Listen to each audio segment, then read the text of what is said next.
Saudações a todos!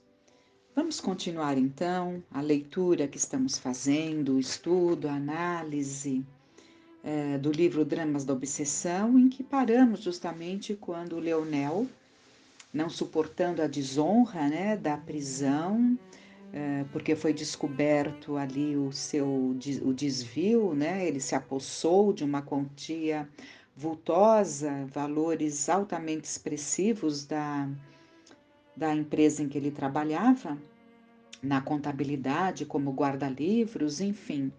E ele acaba suicidando-se, vítima dele mesmo, em primeiro lugar, e de um assédio ferrenho, né, de espíritos que não lhe davam paz, como nós vamos entender, né?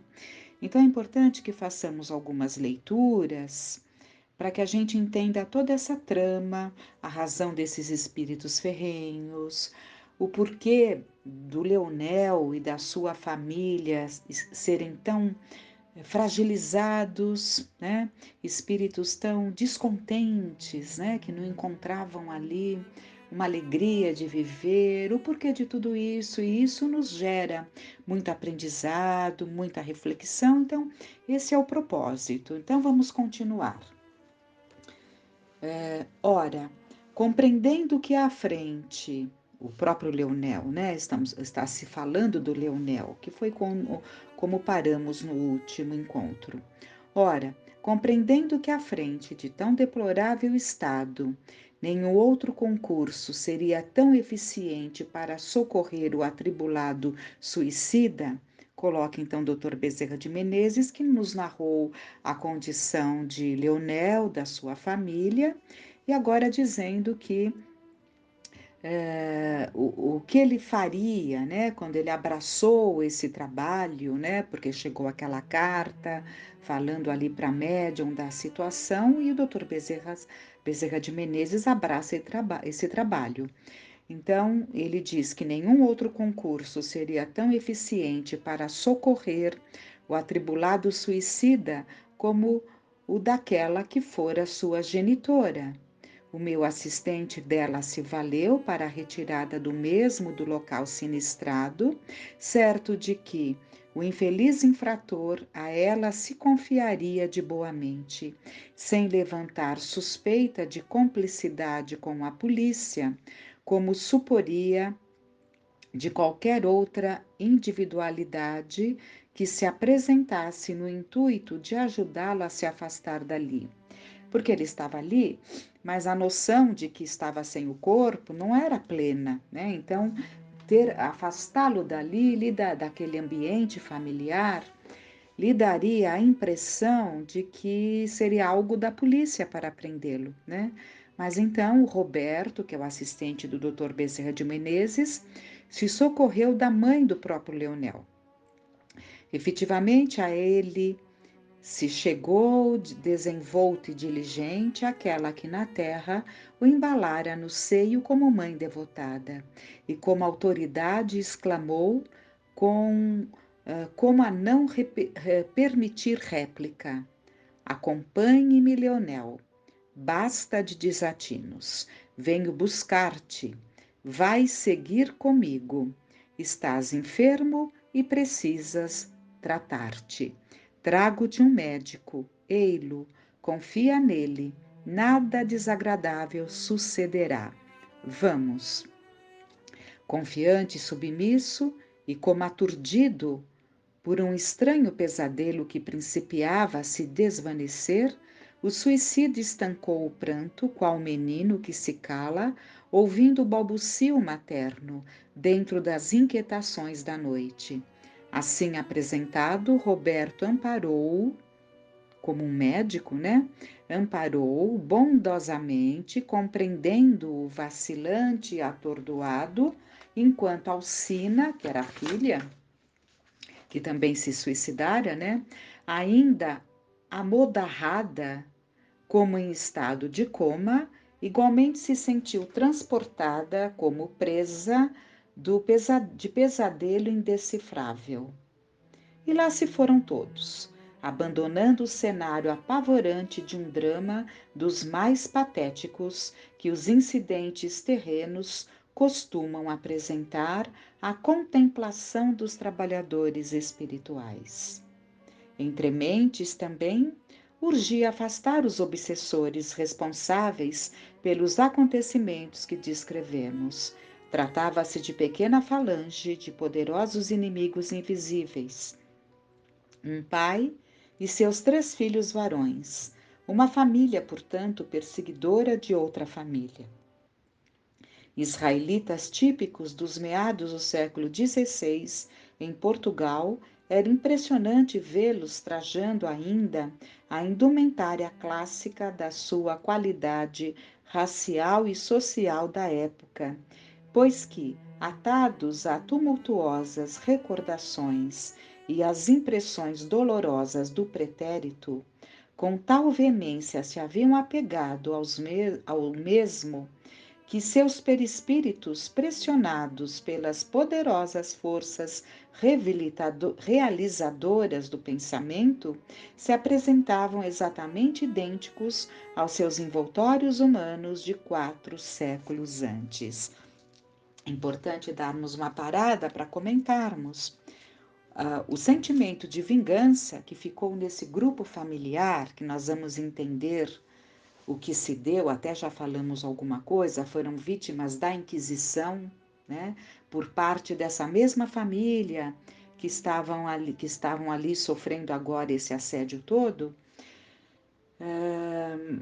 Eles apresentavam-se tal qual a encarnação de 400 anos atrás, né? No século XVI, em Portugal, no bairro da Mouraria, agora atualmente, não na época, mas depois passou-se a chamar Mouraria, em que eles moravam, habitavam e permaneceram ali com aquela aparência. O que faz um espírito parar no tempo, manter a mesma aparência depois de tanto tempo, né?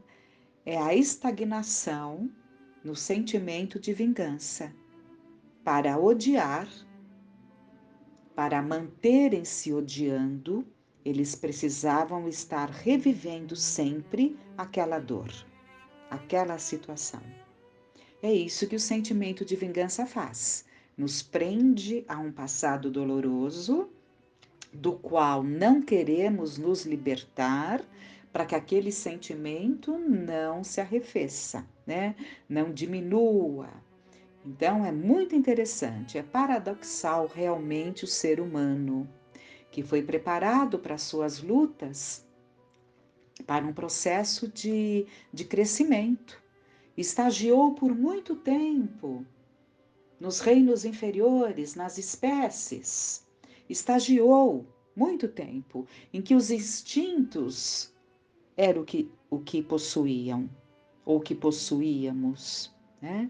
Os instintos de conservação, de preservação, o suficiente para manter a espécie em condições de vida e reprodução, em que a luta, né, em que a luta pela sobrevivência era natural que o mais forte vencesse o mais fraco na luta pela sobrevivência, na luta pelos espaços. Então, os instintos,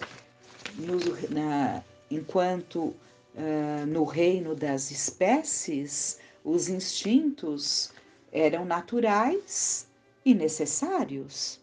Mas na medida em que, nesse processo evolutivo, adentramos o reino da humanidade e, portanto, passamos a lidar com a razão, essas crueldades,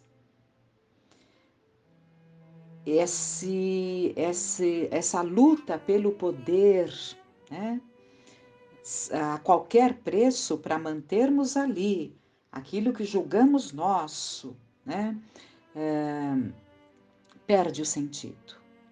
A razão nos aponta que não é pela crueldade, não é o mais forte vencendo o mais fraco para nos mantermos naquela zona que nos é tão confortável, que define as nossas vidas. Então, o que acontece, na verdade, estamos vendo aqui nesse drama doloroso, mas podemos passar para as nossas situações, porque vivemos tempos em que temos que nos identificar com Jesus, com o Cristo, né? Todos nós que já buscamos esse caminho, que buscamos um caminho de alguma religiosidade, seja através da crença que for, afirmamos que amamos a Jesus, falamos dele, né? Estudamos, mas não basta falar dele, não basta estudar. É preciso identificar-se com o seu ideal. E não há identificação com o seu ideal se não mergulharmos em nós mesmos profundamente, para reconhecermos o que ainda trazemos desses tempos idos em que os instintos nos direcionavam. E nesse mergulho, que com certeza não gostamos, né? Porque não é fácil, são as lutas. Mas assim como tínhamos os cristãos lá atrás, enfrentando as feras, enfrentando as tochas incandescentes, queimando como tochas, eles se identificavam com Jesus, os cristãos dos primeiros séculos, e nunca faltaram os que se identificaram com Jesus, porque Jesus, para nos ajudar, sempre mandou os seus enviados, nunca estivemos abandonados, nunca nos faltaram exemplos, mas ainda estamos aqui, em tempos tão especiais, em que temos que nos voltar nesse mergulho em nós mesmos, para nos identificando com Jesus, ou seja, percebendo que tem que ser mudado em nós e nos exercitando a cada dia em algum ponto, vencendo algum ponto, né? Para que possamos, sim, né? Para que possamos buscar essa identificação com Jesus. Foi-se o tempo em que poderíamos dizer: temos tempo. Agora, é importante que percebamos a urgência dessa modificação. Daí mergulharmos então nesses estudos para que nos tragam reflexões e nos identifiquemos de alguma forma nesses sentimentos que eles sentem. Tanto a família de Leonel, que estava encarnada, quanto a família dos obsessores do século XVI, né? Mas vamos lá, então, continuando. Roberto Forebreu, bom, eu acho que é aqui. Odientos, não, vamos pegar aqui. Essa perseguidora, outra família, israelitas típicos, está falando aqui que eles estavam presos às próprias vestimentas. Fossem alcançados pela vidência de um médium assaz desenvolvido e seriam notificados quais homens fantasiados para um baile de máscaras, indo e vindo, rancorosos e sofredores, pelo ambiente doméstico de Leonel, tal se fizessem parte da família. Não obstante, o imaginário médium teria simultaneamente observado certo detalhe singular nas configurações perispirituais das mesmas entidades. Vestígios sanguinolentos em seus corpos físico-espirituais, tais como dedos das mãos e dos pés com unhas arrancadas, gotejando sangue, carnes queimadas, quais desenhos de feridas recentes produzidas por ferros incandescentes, pulsos deslocados impossibilitando a destreza do movimento, de movimentos, mordeduras de ratos gigantes tão comuns nos calabouços de outrora, estigmas ao longo das faces pelo pescoço, braços e pernas de azorrague despedaçador. Enfim, todo o emblema trágico da ignomínia usada nos tratos às vítimas da Inquisição, verificado em Portugal por aquela época. Então, podemos estar pensando, mas por que eles se apresentavam com os mesmos trajes e por que se apresentavam com todos esses massacres, esses machucados profundos, esses ferimentos atrozes nos seus corpos, ainda sanguinolentos? Porque o sentimento de ódio prende ao passado. Uma mudança de pensamento, isso é para nós. Uma mudança de pensamento, buscando uma faixa vibratória melhor, muda tudo. Se eles conseguissem mudar o pensamento, esses ferimentos iriam sendo sanados, curados, como por um passe de mágica, mas não é mágica, é a mudança do pensamento que direciona o nosso corpo. Muito importante entendermos isso. Quando conseguirem retomar um estado mais normal, desejosos então de começar o trabalho do perdão, que não é fácil, o corpo se refará. Vamos lá então. Odientos e sombrios, deixavam entrever também o panorama impressionante da longa permanência na incompreensão, do desamor ao próximo, enquanto extrema fadiga, sofrimentos morais inimagináveis se estereotipavam em seus semblantes espirituais, indicando a urgência que traziam de igualmente serem socorridos pela misericórdia daquele que não desejava, daquele Jesus, né? Daquele em letra maiúscula, que não desejava a perdição do pecador, mas que ele viva e se renove para o bem. Roberto fora hebreu em certa existência vivida em Portugal e na Espanha, e fácil lhe seria valer-se das circunstâncias para atingir os nobres fins que trazia em mira.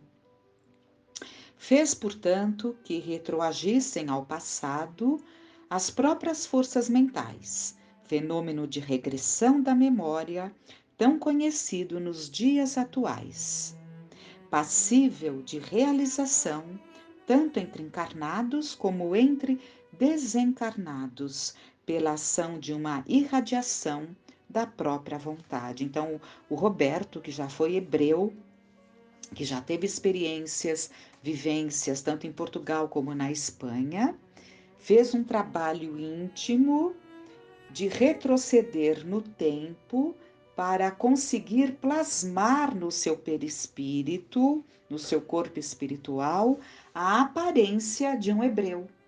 E com isso conquistar a confiança da família, dessa família de obsessores, né?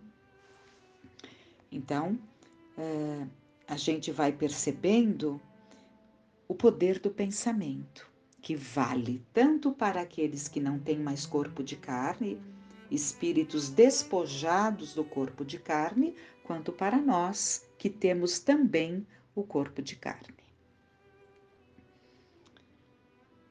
Bom, e voltou a ser o judeu de outrora, o homem oprimido e sofredor em Portugal ao tempo da Inquisição, ameaçado a cada passo por um sequestro e, quiçá, pela morte, sob os tratos do Santo Ofício. Assim transfigurado, deixou-se materializar conforme requeriam as circunstâncias. Ele precisou materializar-se. O que significa? Adensar o seu perispírito, tornar ali um perispírito mais grosseiro, mais palpável, a ponto de ser visto por essa família de espíritos obsessores. Então, porque ele era de um padrão vibratório bem melhor que desses obsessores. Então, ele teve que adensar o seu perispírito.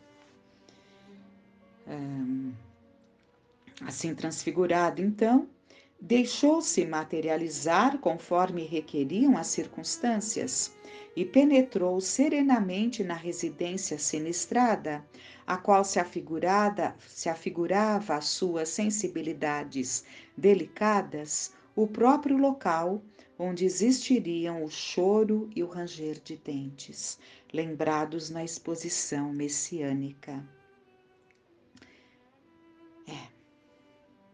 Ele entra nesse local, né, que ele compara ao choro e o ranger de dentes, trazido por Jesus, alertado por Jesus, né, para que nos cuidássemos, para que não precisemos estagiar nesses ambientes.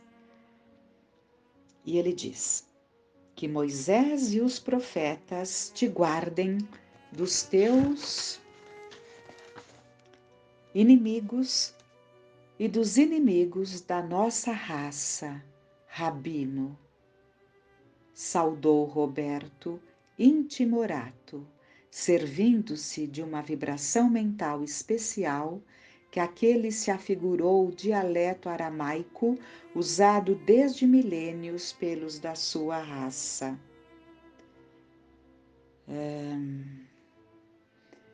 Não foi dado o nome do rabino, né, justamente para evitar a identificação, né?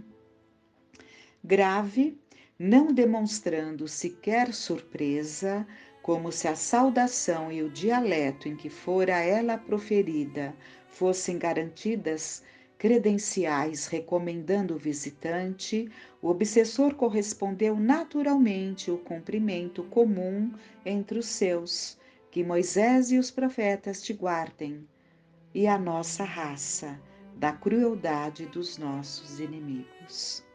Fitaram-se como se mutuamente se procurassem reconhecer. Roberto aguardou a interrogação, demonstrando com essa atitude respeitosa subida consideração à pessoa e à qualidade daquele em quem reconhecia um rabino, que é um doutor da lei, né? É um sacerdote judaico, né? O rabino.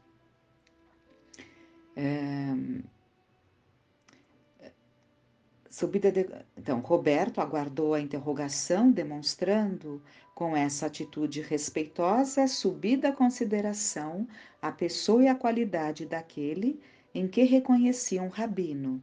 Este prosseguiu ao fim de alguns segundos. De onde és? Como te chamas? Ao que vens? Então já se inicia aí um processo abençoado de possibilidade de mudança. Por ora, fiquem essas reflexões, esse aprendizado e que fiquemos em paz.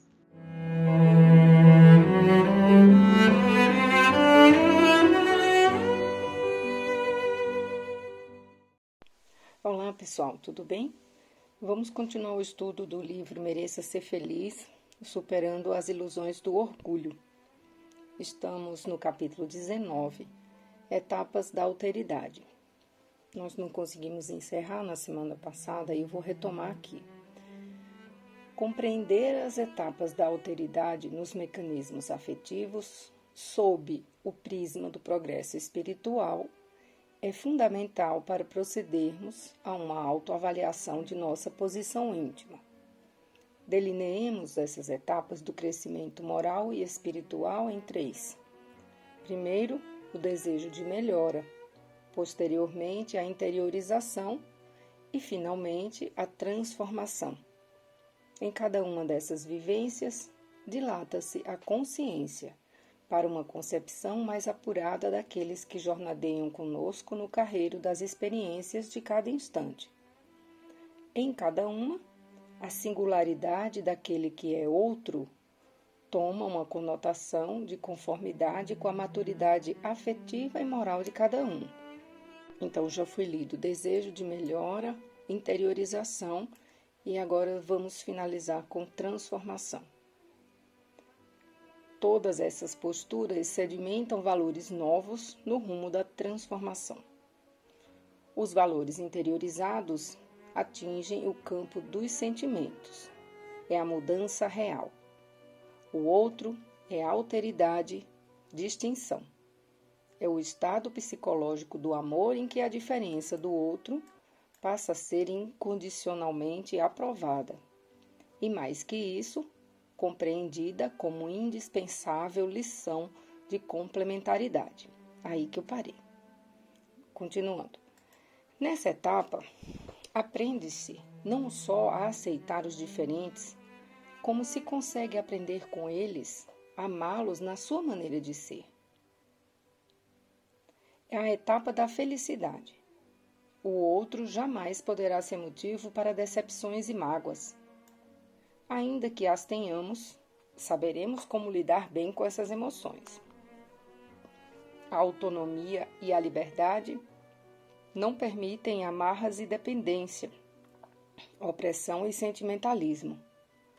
Aprende-se o auto-amor e, por consequência, ama-se sem sofrimento, sem sacrifícios. Ama-se porque o amor é preenchedor e isso definitivamente basta. Jesus, na parábola do semeador, quando falava dos vários terrenos em que foram distribuídas as sementes, deixa-nos um tratado sobre a alteridade e suas etapas. Os solos da narrativa correspondem aos níveis evolutivos em que cada qual dará frutos, conforme suas possibilidades. O aprendizado da reforma íntima, inevitavelmente, percorre esses degraus de aprimoramento. A análise sincera dos sentimentos que se movimentam na esfera dos corações nessa marcha de crescimento nos permitirá proceder ao conhecimento de si próprio com mais êxito. Não esqueçamos, em nosso favor, que em qualquer tempo e lugar, diferenças não são defeitos. Os diferentes necessariamente não são oponentes, e a indiferença é o recolhimento egoísta do afeto na escura masmorra do desamor. Nossa harmonia é construída no cultivo das virtudes da indulgência, da fraternidade e do acolhimento. Ação, reação, transformação, caminhos da alteridade. Morte da indiferença, autoconhecimento, amor, caminhos da felicidade. Em quaisquer etapas, sempre a alteridade, na erradicação do personalismo. Hosanas às diferenças e aos diferentes.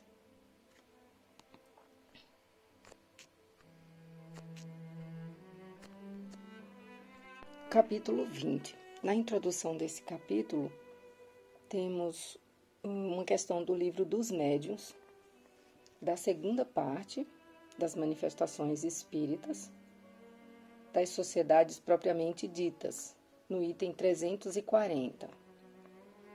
O assunto é no capítulo 29, Reuniões e Sociedades Espíritas. O título do capítulo é Azedume, Temperamento Epidêmico.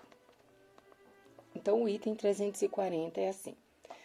As sociedades pequenas ou grandes e todas as reuniões, qualquer que seja a sua importância, têm que lutar contra um outro escolho. Os promotores de perturbações não estão apenas no seu seio, mas estão igualmente no mundo invisível. Do mesmo modo que há espíritos protetores para as sociedades, as cidades e os povos, os espíritos malfazejos se ligam aos grupos como aos indivíduos. Atacam primeiro os mais fracos, os mais acessíveis, dos quais procuram fazer instrumentos, e pouco a pouco tratam de cercar as massas. Porque seu júbilo mau está em razão do número daqueles que têm sob seu jugo. Todas as vezes, pois, que num grupo uma pessoa caia na armadilha, é preciso se dizer que há um inimigo no campo, um lobo no redil, e que se deve estar em guarda, porque é mais do que provável que multiplicará suas tentativas. Se ele não é desencorajado por uma resistência enérgica, a obsessão vem então como um mal contagioso, que se manifesta nos médiuns pela perturbação da mediunidade e nos outros pela hostilidade de sentimentos, a perversão do senso moral e a perturbação da harmonia. Como o mais poderoso antídoto desse veneno é a caridade que procuram sufocar. Não é preciso, pois, esperar que o mal se torne incurável para dar-lhe remédio. Não é necessário mesmo esperar os primeiros sintomas, sobretudo, é preciso dedicar-se em preveni-lo. Para isso, há 2 meios eficazes, se forem bem empregados: a prece de coração e o estudo atento dos menores sinais que revelem a presença de espíritos enganadores. O primeiro atrai os bons espíritos que não assistem com zelo senão aqueles que os secundam por sua confiança em Deus. O outro prova aos maus que estão tratando com pessoas bastante clarividentes e bastante sensatas para não se deixarem enganar. Se um dos membros sofre a influência da obsessão, todos os esforços devem tender, desde os primeiros indícios, a lhe abrir os olhos, temendo que o mal se agrave, a fim de conduzi-lo à convicção de que está enganado e ao desejo de secundar aqueles que querem livrá-lo. E essa foi só a introdução. Vamos começar agora o capítulo. Retifiquemos os conceitos sobre o azedume em favor do nosso autoconhecimento e vigilância. Azedume não é traço emocional somente de mal-humorados e irritadiços, pois ultrapassa essas conotações mais conhecidas e encontra-se na raiz de muitos quadros comportamentais da vida moderna. O processo químico de azedar ocorre igualmente nos campos vibratórios humanos. É similar à fermentação que tornam alguns alimentos imprestáveis e fazem de outros uma fonte de transformação e reciclagem. No mundo das vibrações, azedar é pestear a corrente centrífuga do perispírito de teores energéticos inferiores, acidulantes entre aspas. Sua causa matriz, na maioria dos casos, é a pertinaz insatisfação com a existência carnal da atualidade, com escassa gratificação e prazer. Não significa privação exterior, mas inibição íntima. Homens existem que vivem na prodigalidade de recursos para a autorrealização, no entanto, não conseguem fruir afetivamente a satisfação com que possuem, sobraçando em queixume e irritabilidade ao menor sinal de contrariedades com as quais convivem continuamente, em face de acentuada predisposição a incomodar-se com bagatelas da vida. É uma permanente insatisfação, em verdade, com origem na individualidade espiritual. Azedume é a postura de revolta muda e impulsiva da criatura que se abateu na luta pela superação de seus desgostos e desamor a si mesmo. Tal estado de perturbação do afeto é uma fuga de difícil diagnose aos mais experientes esculápios, médicos, e apresenta variado quadro de sintomas avaliados, habitualmente, como quadros mentais, patológicos ou obsessões pertinazes. Tomemo-lo como uma espécie de neurose original, ou seja, um desajuste entre as escolhas pré-reencarnatórias e a sua realidade na Terra. O desconforto e a inaceitação geram uma insatisfação seguida de alterações no estado de humor, tipificando-se em múltiplos processos morais, psíquicos e emocionais. Fenômeno muito sutil da vida mental e emocional, porque enreda o doente no sofrimento sem que se lhe possa entender de imediato as razões causais profundas que estão nos estados interiores de desagrado e inconformação com as provas da existência. Algumas de suas facetas são a autopiedade, irritação, tendência agressiva, revide, aspereza, amargura, rigidez de caráter, depressões, aversões a locais, assuntos e pessoas, pessimismo, antipatia, perfeccionismo, deficitária autoestima, bloqueio do afeto, revolta e até ódio. Fatores esses que levam a extremas pressões psíquicas, decorrentes de faixas mentais de ansiedade e preocupação, confirmando um caso de autoobsessão em muitas ocasiões, seguidas de influenciações de outras mentes desencarnadas. Apresenta-se como situação comum nos dias atuais, em que a ilusão insufla a mentira e convence os incautos a escravizarem-se a modismos e estereótipos sociais do consumismo, sob a égide do materialismo. Revoltados com o corpo, abatem-se sob o sentimento do azedume em síndrome de inveja ante as infelizes comparações com aqueles que desfilam nas bajuladas passarelas públicas da elegância e da beleza. Inconformados com a condição social, permitem-se a aspereza ante perdas e insucesso ou os atraem quando enleiam-se por raciocínios que lhes fazem sentir injustiçados e sem sorte. Infelizes com as uniões matrimoniais, homens e mulheres azedam o clima do lar em declarada guerra do coração, por não conquistarem as expectativas alentadas com o enlace. Inveja, perdas e expectativas não atendidas são polos de atração para a insatisfação que se transforma em ingratidão, raiva, desânimo e desequilíbrio.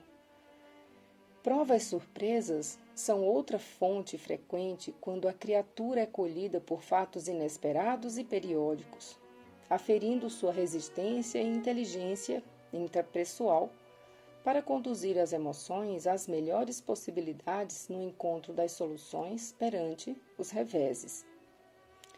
Azedume é atestado de escassa inteligência emocional ou incapacidade de controle e vigilância sobre os patrimônios da afetividade. As neurociências, no futuro, constatarão nosologias neurológicas provenientes dessa rebeldia com a vida. E a psiquiatria acatará essa neurose original como etiologia presente nos capítulos da distimia crônica. Vamos pegar aqui a conceituação de distimia. Então, pegando aqui no Wikipedia, é um transtorno depressivo persistente. É uma depressão mais branda, porém de duração longa. A distimia é definida como uma tristeza que ocorre durante pelo menos 2 anos, juntamente com pelo menos 2 outros sintomas da depressão. Alguns exemplos de sintoma incluem perda de interesse em atividades normais, falta de esperança, baixa autoestima, falta de apetite, baixa energia, alterações no sono e falta de concentração. Então, resumindo, é uma forma de depressão crônica e silenciosa. Isso é para contextualizar aqui. Então, continuando. Não bastasse a sanha infelicitadora para quem o cultiva, o azedume é contagioso. Epidemia moderna crescente, que surge em grupos através de sinergia e simbiose indutora. O clima quase generalizado de descontentamento dilata-lhe a ação estabelecendo psicosferas acres, com teores energéticos que dispõem a variados distúrbios físicos, dolorosa pressão mental e estranhos sentimentos na convivência. Tais climas são predisponentes à perpetuação do contágio, um temperamento epidêmico. No grupo, as pessoas acometidas pelo azedume agudo evitam conviver, ou se o fazem, recheiam-na de limites desnecessários e distanciadores, empobrecendo as relações, afastando uns e causando desgostos e agastamento a outros, sendo que ela própria, em crise íntima, desconhece estar sob seu domínio, sentindo incômodos inexplicáveis com os quais sofre em larga escala.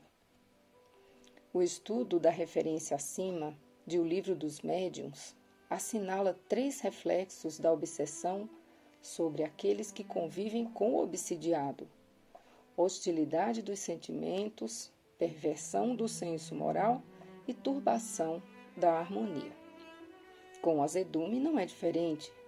Provoca maus sentimentos, subtrai força moral e destrona a harmonia naqueles que invigilantemente não adotam os antídotos da caridade na vida interpessoal com os que caíram nas malhas da azedação psíquica.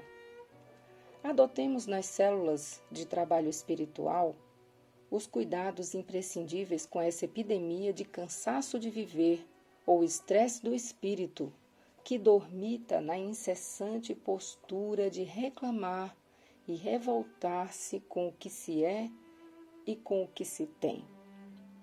Azedumes em quaisquer circunstâncias precisam de nosso carinho e siso moral para trazermos sua vítima à sobriedade novamente, ampliando-lhe a visão sobre as bênçãos que a vida o brindou, com que a vida o brindou, mas que ele ainda não descobriu ou esqueceu.